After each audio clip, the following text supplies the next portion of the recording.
আলাম ইয়ানি লিল্লাযীনা আমানু আন তাখশা কুলুবুহুম লিযিকরিল্লাহ। আল্লাহ বলে, আমার ঈমানদার বান্দা, আমি আল্লাহর ভয়ে, আমার স্মরণে, আমার জিকিরে, আমার গোলামির জন্যে তুমি বান্দা মোমেন দিলটা নরম হওয়ার সময় ঈমানদার আজও কি হয়নি? 30 বছর ধরে সুদ খাচ্ছেন, হায় বাবা ছেড়ে দেওয়ার টাইম আজও কি হয়নি? 60 বছর ধরে বিড়ি সিগারেট খান, আহা আল্লাহর বান্দা আজও কি ছেড়ে দেওয়ার টাইম হয়নি? আজকে 30 বছর ধরে দাড়ি কাটছেন, প্রতিদিন আল্লাহর নাফরমানি করছেন, আহা বন্ধু আজও কি সময় হয়নি? খোদার 365 দিন কোনদিন তুমি ফজরের নামাজ পড়লা না যুবক? তাইলে আর কোনদিন কি তোমার নামাজের সময় হবে না? তুমি কি আর ভোরের সূর্য দেখবা না? তুমি কি আর ভোরের আলো দেখবা না? তুমি কি ফজরের সেজদা দিবা না? তুমি কি ভোরবেলা তোমার মনিবের গোলামি করবা না?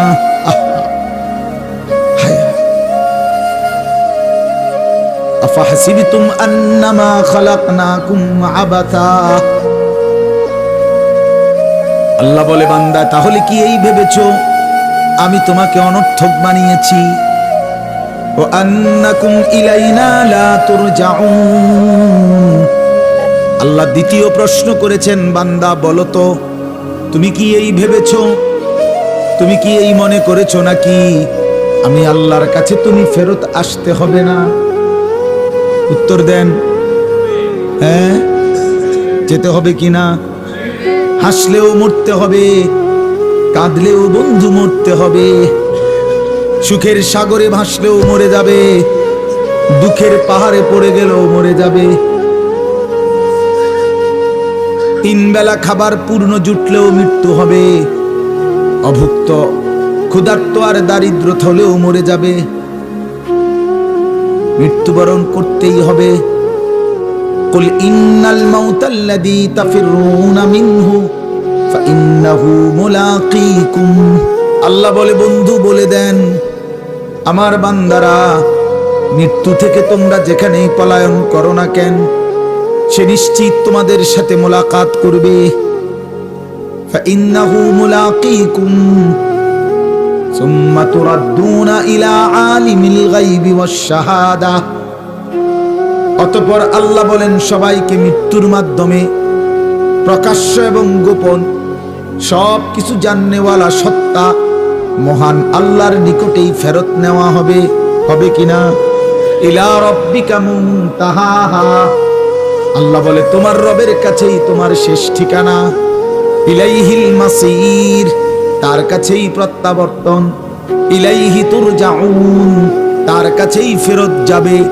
ইলাইহি তুহশারুন, তার কাছেই একত্রিত হবে। বারবার আছে কোরআনে, বারবার বারবার এই কথাটা বারবার আল্লাহ বলছে, এই বান্দা ফিরতেই হবে, ফিরতেই হবে, ফিরতেই হবে। এই বান্দা, আমি ঘুড়ির সুতা ছাড়ছি, আমি রব্বুল আলামিন নাটাই ছাড়ি নাই, সুতা ছাড়ছি, সুতা, নাটাই না, নাটাই আমার হাতে। 60 বছরের সুতা ছেড়ে দিছি, 70 বছরের সুতা ছেড়ে দিছি, 90 বছরের সুতা ছেড়েছি, কিন্তু নাটাই আমার হাতে। ঠিক মুহূর্তে আমি মালাকুল মউত পাঠিয়ে 1 সেকেন্ডেই আমার ঘুড়ি আমার কাছে নিয়ে আসবে। মা তাসবিকু মিন উম্মাতিন আজালাহা ওয়া মা ইস্তাখিরুন। আল্লাহ বলে, কোন জাতি গোষ্ঠী মৃত্যুর সময় 1 সেকেন্ড আগাইতেও পারবে না, পিছাইতেও পারবে না। পারবে কি? ওয়ালান ইউআখিরাল্লাহু নাফসান ইদা জাআ আজালুহা। আল্লাহ বলে, মৃত্যুর সময় যখন এসেই পড়ে তখন কাউকে আর 1 সেকেন্ডের জন্য সুযোগ দেয়া হবে না। ইন্না আজালাল্লাহি ইদা জাআ লা ইউআখার, দেরি করা হবে। চলেন বন্ধু, চলেন বাপ, ভাবতে শিখি, ভাবতে শিখি। কারোর সাথে ঝগড়ার কারণে কোনো দমকাইছি না, সুযোগ পাইছি মাইকে সুরে রেখে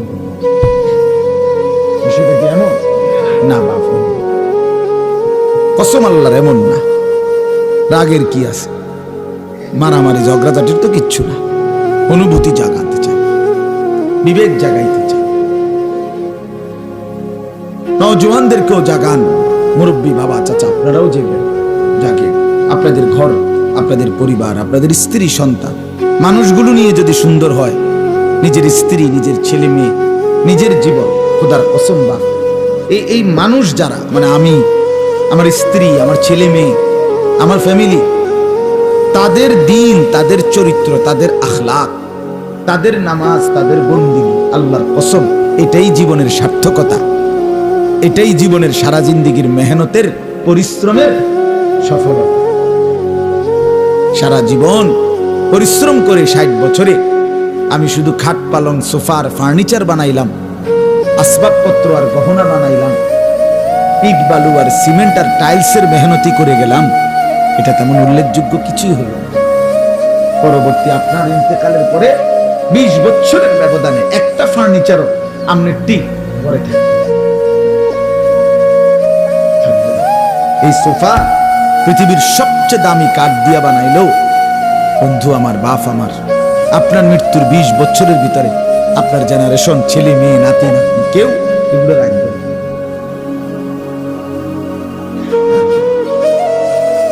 বলবে এগুলো এখন আর চলে না, এই ডিজাইন ওনার চলে না, ফেলাও এগুলো। কেউ যদি বলে এরে পুত, এই বেটা, তোর আব্বারে আমি নিজে দেখছি রে, রোদ্রের মধ্যে মেস্তুরির সামনে দাঁড়াই আসিল টাটকা রোদে, কি কষ্ট করে বানাইছে তোর আব্বা, নিজে থেকে তুই এত কষ্টের বানানো তোর বাবার জিনিস ফেলে দিস।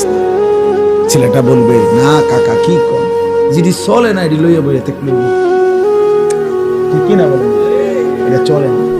এই সোফা এখন চলে না, তো এই খাট এখন চলে না, এগুলো এখন নিয়ে বসে থাকলে হবে না। তাহলে এই দুনিয়ার এই আসবাবপত্র বন্ধু বাপ, এগুলো চলে না, কিন্তু আল্লাহর কসম সেজদা চলতেই থাকবে, জিকির চলতেই থাকবে, আল্লাহর রাস্তার সাদাকা চলবে, রোজা চলবে, একেবারে জান্নাত পর্যন্ত আপনার হাতে ফেরত দিবে।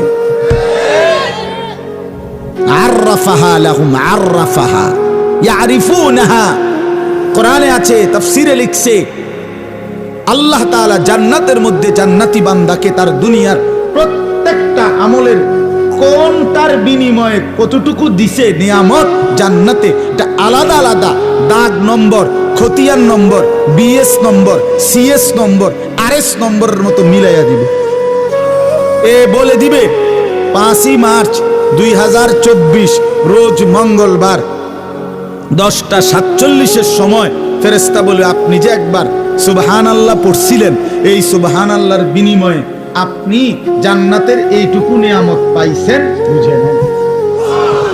এইটা আবার আলাদা দিবে, এই অঙ্কটা অন্য আরেকটা সুবহানাল্লাহ কইছেন, এই প্যাকেট আলাদা। আররাফাহা লাহুম ইয়ারিফুনাহা, তো চিনবে কোন নিয়ামতের পুরস্কার, ফজরের কোনটা, জোহরের কোনটা, আসরের কোনটা, মাগরিবের কোনটা, ইশার কোনটা, শনিবারের কোনটা, রবিবারের কোনটা। হ্যাঁ, আমরা তো বেকুব না মিয়া, বেকুব দেখে নামাজ পড়ি, ব্যাপারটা এমন না। ওলামায়ে কেরাম বেকুব মনে করেন নাম নেই, যে বেকুবের কারণে বড়া 8-10 হাজার তেল হইয়া বইয়া রয়েছে, বেকুবের কারণে। সিটারি কেমনে করণ লাগে এটা সবাই বুঝে, বাটপারি কেমনে করতে হয় এটা না বুঝার কি আছে, আরেক সিটারের লগে সপ্তাহখানিক থাকলেই তো এটা বুঝন যায়, না বুঝার কি আছে, কি হুজুর কোন তে বেটা 3টা কমলা ফাঁসা দিয়ে কেমনে ডজন মিলায়, এটা লেগে বুঝি ঢাকা ইউনিভার্সিটি ডিগ্রি লাগে, এই বাটপারের লগে থাকলেই তো। ওজনে কেমনে কম দেয়, এটার জন্য কুমিল্লা বিক্রি কলেজ থেকে অনার্স লাগবে, এই সিটারের লগে থাকলেই তো। দোস্ত কোন ফাঁকি দিয়ে কমটা দেন, হেঁটে করবো 3টা দিন তুই শুধু খেয়াল করবি কেমন হয় কাস্টমার ঠকা, এরপরে তুইও পারবি, এটা তো ঠিকই, তো সবাই তো পারবে, দুনিয়া না বুঝার কি আছে বলেন। বাস ওলামায়ে কেরাম বলেন, দিনদার বলেন, হালাল উপার্জনকারী বলেন, আল্লাহর কসম আখিরাতকে ভয় করে পরকালের ফিকির করে, মালিকের সামনে দাঁড়ানোর ফিকির করে বলে বরং আপনার চাইতে কোটি গুণ বেশি চালাক, বুদ্ধিমান। কারণ দুনিয়া লোভী, হারামখোর, সুদখোর, ঘুষখোর, দুর্নীতিবাজ, অবৈধ উপার্জনকারী, চরিত্রহীন মানুষ, সে তার লাভ লোকসান সবটাই হিসাব করে দুনিয়া নিয়া। এক ইমানদার, তার পরিকল্পনা আরো সামনে, তার টার্গেট আরো সামনে, তার বুদ্ধি বিবেচনা আরো সামনে, সে টার্গেট করে জান্নাত পর্যন্ত। সে বুঝে আমি এখানে থামলে হবে না, আমাকে কবরে যেতে হবে। আমি কবরে থামলে হবে না, আমাকে হাসরের মাঠে যেতে হবে। আমি হাসরের মাঠে থামলে হবে না, আমাকে মিজানের পাল্লার কাছে যেতে হবে। আমি মিজানের পাল্লায় থামলে হবে না, আমাকে ফুলসিরাতে যেতে হবে।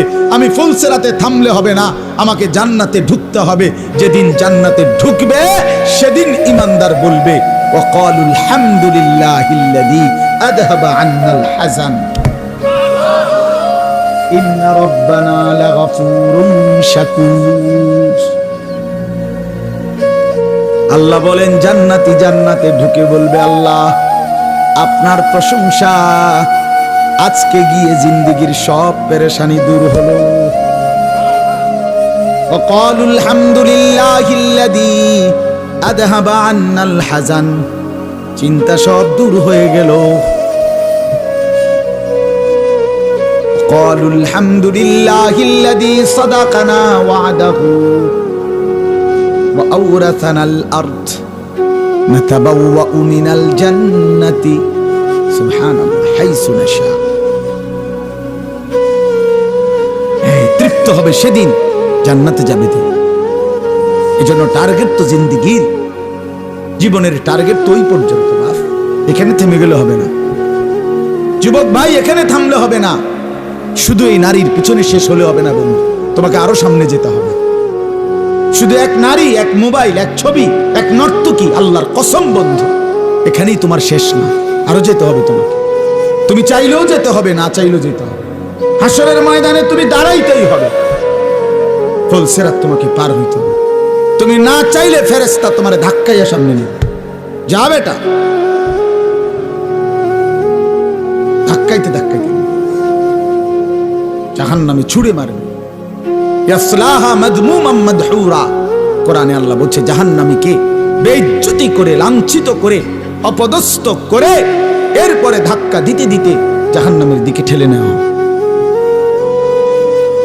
কোরআনুল কারীমে আছে ওয়ায়ুহশারু আ'দাউল্লাহি ইলান নার ফাহুম ইউজাউন। এই শব্দের দুই অর্থ, এক অর্থ এটাও যে জাহান্নামীদেরকে আল্লাহ বলেন ধাক্কা দিতে দিতে, লাথি দিতে দিতে জাহান্নামের দিকে ফেরেশতারা। জাহান্নামী বলবে দোস্ত ভদ্রচিত ভাবে হাঁটাইয়া নাও, লাথি উষ্টা দাও কা জামু, তো আমি জাহান্নামে যাবো যদি এরকম শুরু করলে। ফেরেশতা বলবে দোস্ত সিস্টেমে লাথ হাঁটাইয়া নাও, সিস্টেম না থাকলে করতাম। সিস্টেম অনেক অনেক, আপনার ফাস্ট ফুডের দোকান, ওই যে এখানে বার্গার বুর্গার বেচে, এগুলো আছে না ফাস্ট ফুডের জিনিস, এর মধ্যে কোনো টুলে নাই, বই সিস্টেমে খারাপ অনেক। আপনি শহরে দেখছেন কোনো বসার কিছু নেই, সিস্টেমে হলে আমরা দাঁড়াই। আমি একবার বাংলাদেশের একটা 5 স্টার হোটেলে গেছিলাম, একবার জীবনে আমার বিশেষ একটা আলেমদের সেমিনার হয়েছিল।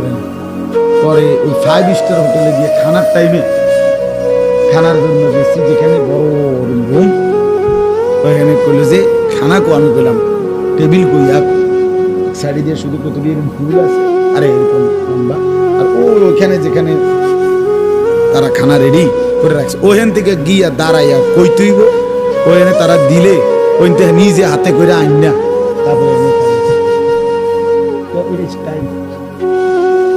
আমার সোজা আমি কান্দে করে আনছি। এই জন্য বললাম সিস্টেমে লাথি, সিস্টেমে ধাক্কা।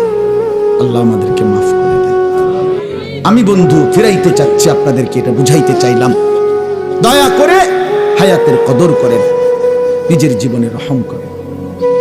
বাস্তবিক কথা তো এটাই যে এই মুহূর্তে আসলেই সারা পৃথিবীর লক্ষ কোটি মুসলমান মুমিনের কাছে একটাই অপেক্ষা, একটাই অনুভূতি, মাহে রমজান। মাহে রমজান ব্যতীত অন্য কোনো আকাঙ্ক্ষা, স্বপ্ন, পরিকল্পনা বলতেই নাই। সবার জবানে এক উচ্চারণ, রমজান। রমজানের আগে, রমজানের পরে, রমজানের মাঝে, রমজানের শুরুতে, মানে যে কোনো কথাই বলে এটারে সাথে নেই, ঠিক না? সেটা এমন নেই। রমজানের আগে খালি নেই, রমজানের পরে আবার 1.5 দিন। রমজানের আগে আজ ঝামেলা করেন না, হ্যাঁ, সবকিছু এখন এই আগে পরে রমজান। রমজানের প্রথম দশক উমরায়, রমজানের শেষ দশক ইতিকাফ, মাঝখানের সময় বাসায়, মাদ্রাসায়, এই সব মিলাইয়া রমজানের প্রস্তুতি। বাসায়, মাদ্রাসায়, ভাই বন্ধুর সাথে কথাবার্তা, সব কিছুতেই আলহামদুলিল্লাহ মুমিনের জবানে এখন শুধুই রমজান, শুধুই রমজান। এটা রমজানের একটা বরকত যে আল্লাহ তাআলা রমজান আসার আগেই রমজানের একটা আবহ, রমজানের একটা পরিবেশ আল্লাহ তাআলা চারদিকে করে দিচ্ছেন। সুবহানাল্লাহ। এবং যেই কোনো মুসলমান দেখবেন, আপনি যদি বিবেকবান হন, উপলব্ধি করবেন যে যখনই চাঁদ ওঠে মনে হয় যেন ভিন্ন একটা বাতাস গায়েব। আজীব, এটা আমি তো আলহামদুলিল্লাহ অনেকবার অনুভব করছি। রমজানের চাঁদ উঠলেই মনে হয় যেন আল্লাহ তাআলার রহমের চাদর, রহমের বাতাস বইতে শুরু করছে। এই জন্য বাপ, মূল কথা এটাই, প্রথম কথা, যে এই মুহূর্তে আমাদের আবেগ, অনুভূতি, অপেক্ষা শুধুই আল্লাহর কাছে সবচেয়ে বেশি দিলের তামান্না যে আল্লাহ রমজান পর্যন্ত পৌঁছিয়ে দেন। রাসূলুল্লাহ সাল্লাল্লাহু আলাইহি ওয়াসাল্লাম রমজানের পূর্বে 3টি কাজ বিশেষভাবে করতেন। 1, 2 মাস দোয়া করতেন রমজানের জন্য। তুমি এটা খুলু করো না বেটা, রাত বাজে 11টা, অনেক বুট খা, ভাত খেবে কোন সময়? কি রে ভাই, এত রাইতে যদি বুটে খাও তো ভাত খেবে কোন? কেউ বুট বাদাম খাবেন না, খাইও না বাপ, চুপচাপ শোনো না, ঠিক আছে না? ইনশাআল্লাহ তাকায় থাকো, যাই বুঝো। দেখেন, এটা আমি একটু গুরুত্ব বেশি দিই। এই মোবাইল টিপলে, বুট বাদাম খাইলে, সদর বদর করলে আমার ভালো লাগে না। আমি এটা বলতে পারি না। ছাত্র, আমি শিক্ষকতার জীবনেও, ছাত্র ক্লাসে আলহামদুলিল্লাহ নাক খাইলেও আমার পড়াই না, বলতে পারি না। এটা একটা বিষয় যে আমার কথা হলো মনোযোগ খুব বেশি উপকারী। যে আন্তরিক, দরদি, আগ্রহী, একাগ্রতা নিশ্চিত ধরে নেন তার পরিবর্তন হয়ই হয়, সে বদলায় যায়। এটাই বাস্তব, এটাই বাস্তব। ওয়াহদি ইলাইহি মান ইউনিব, কোরআনুল কারীম আল্লাহ বলছেন, যে আমার দিকে ঝুঁকে আসে আমি তাকে হেদায়েত দিয়ে থাকি। হেদায়েত দিয়ে, মান ইউনিব, ইনাবাত, ঝুঁকে আসা, আল্লাহর দিকে আসা, যেন আল্লাহর দিকে আগাইতে হবে, আগাইতে হবে। কোরআনুল কারীম আল্লাহ বলছে, ফি যালিকা ফালিয়াতানাফাসিল মুতানাফিসুন, জান্নাতের নিয়ামত অর্জনের জন্য তোমাদের প্রতিযোগিতা করা উচিত। পরস্পর প্রতিযোগিতা মানে হলো এগিয়ে যাওয়ার চেষ্টা, অন্যকে ডিঙ্গাইয়া আমি সামনে যাব, এটাই তো প্রতিযোগিতা। আল্লাহ বলছেন এটা উচিত জান্নাতের জন্য। আল্লাহ তাআলা বলছেন ফাস্তাবিকুল খায়রাত, আল্লাহ তাআলা বলেন নেক অর্জনে, কল্যাণ অর্জনের জন্য, নেকি অর্জনের জন্য প্রতিযোগিতা করো। ফাস্তাবিকু, প্রতিযোগিতা করো। সূরা ইউসুফের মধ্যে আছে ইন্না নাস্তাবিক, বাইরা 10 বাইরা বলছে আমরা দৌড়ের প্রতিযোগিতা করছি না। তো প্রতিযোগিতা করো মানে এগিয়ে যাওয়ার চেষ্টা। এই জন্য সব সময় এটা খেয়াল, ছোট বড়, বিশেষ করে যুবক ভাই, মাঝ বয়সী, যেই বুঝেন এটা উচিত বাপ বুঝা, দিলের মধ্যে একটা প্রচন্ড আগ্রহ ছাড়া, উদ্দীপনা ছাড়া পৃথিবীতেও আখিরাতের লাইনও, দুনিয়ার লাইনও সফলতা আসে না। দুনিয়ার যত শিল্পপতি, পয়সাওয়ালা, অথবা কোনো পদ পদবীর অধিকারী, সেও দিবা নিশি বহু রাত বহুদিন তার লাইনে তাকে অনেক বেশি মেহনত করতে হবে। সৎ অসৎ পরের কথা, মানে সফলতার জন্য মেহনত জরুরি, নিরবচ্ছিন্ন অধ্যবসায়, ধারাবাহিক মেহনত জরুরি।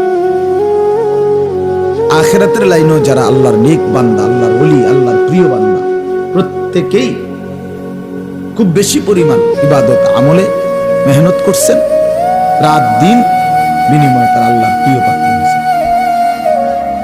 অতএব এই ধারাবাহিক মেহনত, অব্যাহত প্রচেষ্টা মানুষকে মঞ্জিলে, কাঙ্ক্ষিত গন্তব্যে পৌঁছায়, কাঙ্ক্ষিত গন্তব্যে পৌঁছায়। এই জন্য এটা জরুরি।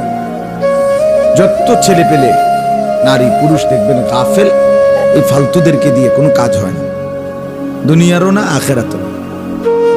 যে সমস্ত ছেলে পেলে এই বসে বসে মোবাইল টিপে নারীর নাচ গান, জিনা, ব্যভিচারের দৃশ্য, সমবয়সী বন্ধুদের সাথে ঘন্টার পর ঘন্টা আড্ডা দিতেছে, এই নিজের চুল নিজে ফিরায়, জেন দিয়া মুতে ধরে হেন্দা মুতে দেয়, কি পাগল ছাগল, বুঝলেন না? যে কোনো বেডি দেখছে এটা পিছিয়ে পিছিয়ে হাঁটতে আছে, প্রতিবন্ধী আর কি, তার সিরা মাথা কি লেগা হাসে, ও কইতারে না, নিজে নিজে মোবাইলের সামনে ছবি উড়ায়, আবার হাসে, কাইতে হয়, শিখতে হয়, প্রতিবন্ধী পাগল মাথা। লাআমরুকা ইন্নাহুম লাফি সাকরাতিহিম ইয়ামাহুন। আল্লাহ কোরআনে বলছে, বন্ধু আপনার হায়াতের কসম, নাফরমানরা তাদের নেশায় মত্ত, নাফরমানিতে মত্ত মাথা। কোরআনে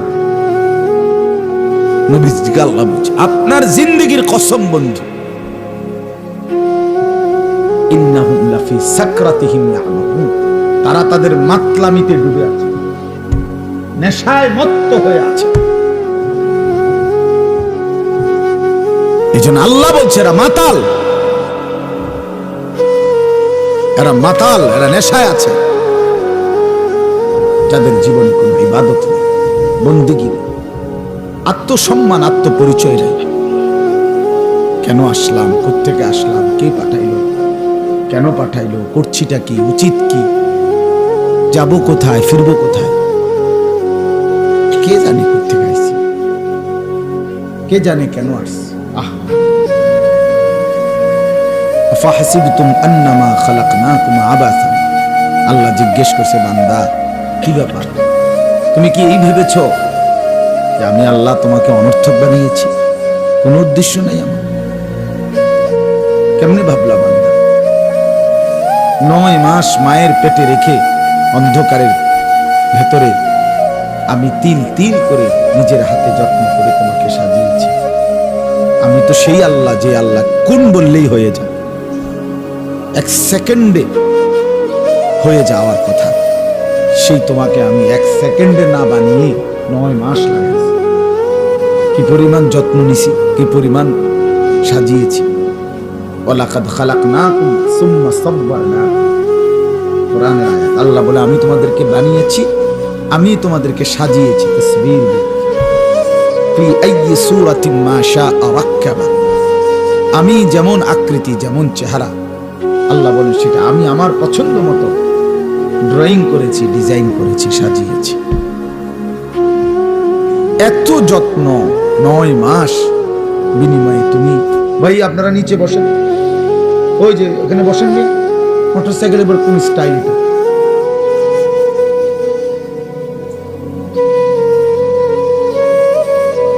তো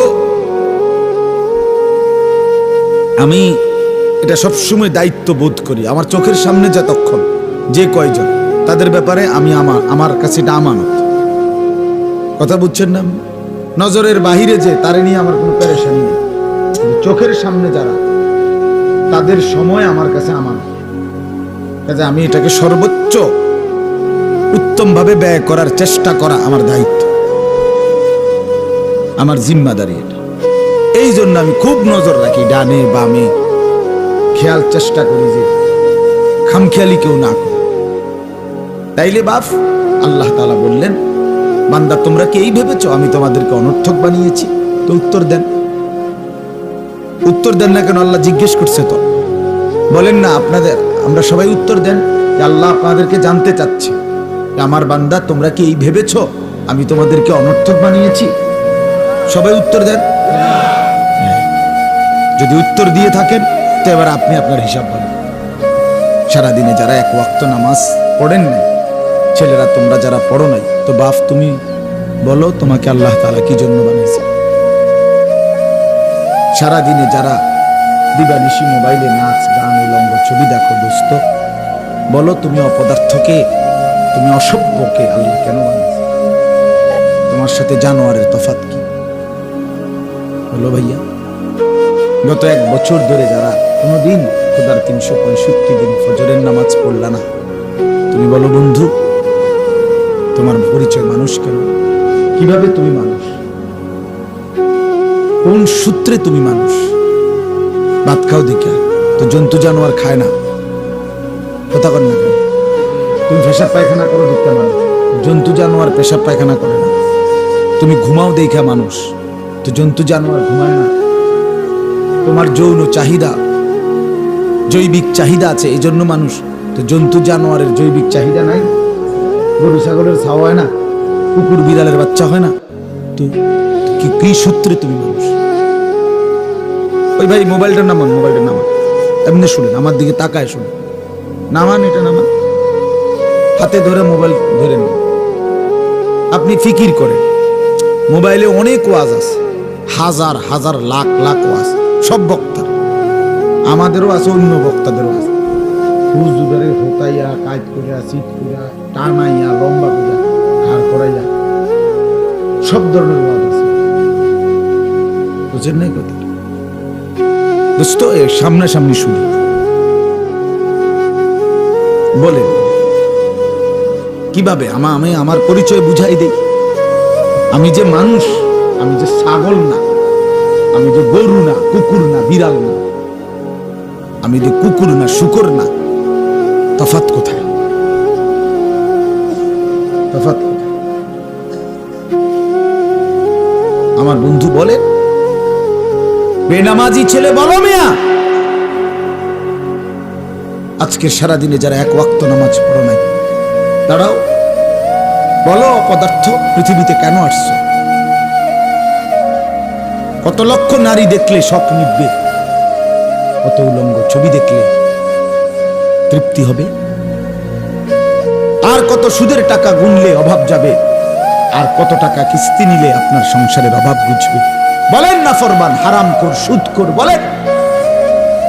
আর কত টাকা নিলে, আর কত টাকা টার্গেট? আরে না ফরমান, আর কয়দিন পরে অভাব যাবে? কোন হারামখোরের অভাব শেষ হয়েছে কোন দিন? বলেন মিয়া, একটা সুদখোরের নাম বলেন যে ওই সুদখোর ঘোষণা দিছে যে এখন থেকে আর কোনোদিন আমার আর কোনো টাকা লাগবে না। ওই ওই ওই হারামখোর কি?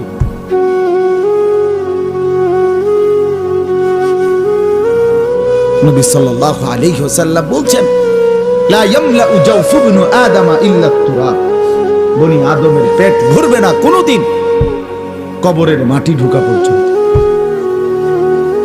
মানুষের চাহিদা শেষ হবে না। দুনিয়া রাক্ষসের নাম বন্ধু, এই রাক্ষস শুধু গিলে খায় আবার হা করে, সেকেন্ডের ভিতরে ইউটার্ন করে, মানে হা করে আবার। দুনিয়া এক অতৃপ্ত। এই জন্য বাপ খামখেয়ালি করে উড়াই দিও না। ছেলেরা একজন আরেকজন হাসে উড়াই দিও। যদি মনে করো তোমার কর্তব্য মনে করাই দিলাম, তোমার নিজের পরিণতি পরিচয় তোমাকে তুলে ধরলাম, তবুও তোমার হাসি আসে, তো বাস্তবিক অর্থে তুমি মানসিক ডাক্তার, পাগলের ডাক্তার দেখানো উচিত। কারণ তোমার বিবেক বলতে কিছু নেই। তুমি তো অনুভূতি শূন্য, তুমি তো আর আলো চেনো না, অন্ধকারও চেনো, তুমি ফেসাবও চেনো না, পানিও চেনো, তুমি না পাকও চেনো না, পাকও চেনো না। তো এরে তো পাগল কয়। যে পাগল সে তো ফেসাবেও হাত দেয়, পানিতেও হাত দেয়, ঠিক না বলেন না? সে তো নিজে নিজে কখনো হাসে কখনো কাঁদে। আত্মপরিচয় অনেক বড় সম্পদ। নিজেকে চিনা দোস্ত আমার অনেক বড় নেয়ামত। আত্মসম্মান, আত্মমর্যাদা, নিজের একটা ওয়েট আছে। আমার একটা আত্মসম্মান আছে। আমি ফালতু না, আমি ফালতু মানুষের ছেলেও না, আমি ফালতু না। আমার একটা সুনির্দিষ্ট গন্তব্য আছে। আমি জানতেন কারো কথায় যে কোনো কেউ হাত ধরবে আমি চলে যাব না, না, এটা তো মুসলমান। যে কোনো কেউ একটা মোবাইল দিবে, ফেসবুকে একটা ডিজাইন দিবে চুলের, আমি এটা রাখবো। আমি খবর নিতে হবে না এটা কি মুসলমান না কাফের, না ইহুদি না খ্রিস্টান, না হিন্দু না বৌদ্ধ না নাফিদ। যাদের ডিজাইনে চুল রাখছো, যদি এটা কোনো মেথরের ডিজাইন হয়, প্রথমে এই ডিজাইন যদি কোনো মেথরের বানায়, কথা বলেন না কেন? এই বিশ্রী কাটিং এর চুল, প্রথমে এই ডিজাইনটা যদি চরিত্রহীন, যে সারাক্ষণ জিনা ব্যভিচার বেশ্যাখানা পতিতাখানার মধ্যে যে জীবন যৌবন নষ্ট করে, এমন কোন অসভ্যের যদি ডিজাইন হয়, তো তুমি কার লগে গিয়ে মিলাইলা? কথা বলেন। আমি তো বলতে পারি, আমরা বলতে পারি দাড়ি আমি কোত্থেকে নিলাম? আমার রাসূল সাল্লাল্লাহু আলাইহি সাল্লাম থেকে নিয়েছি। টুপি আমি কোত্থেকে নিলাম? আমার রাসূল থেকে নিয়েছি। চারদিকের সমান চুল আমার রাসূল সাহাবায়ে কেরাম থেকে নিয়েছি।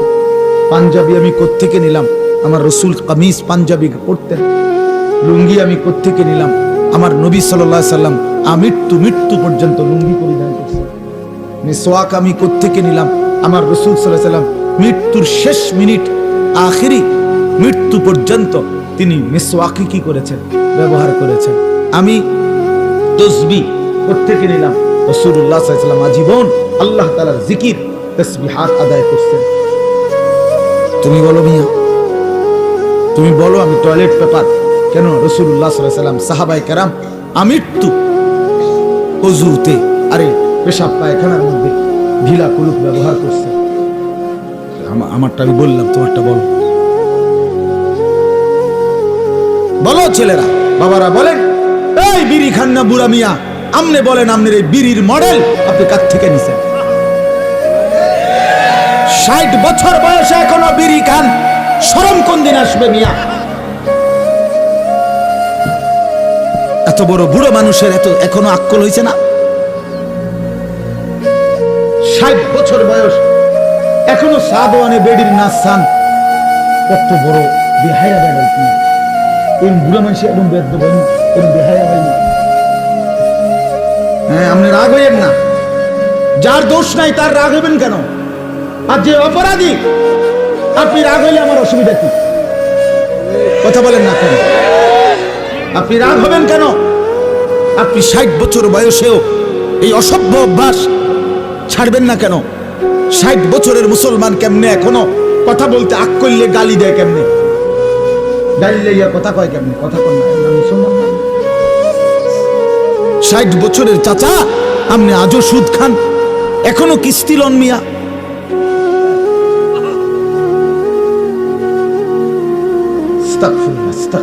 আজও সময় হয়নি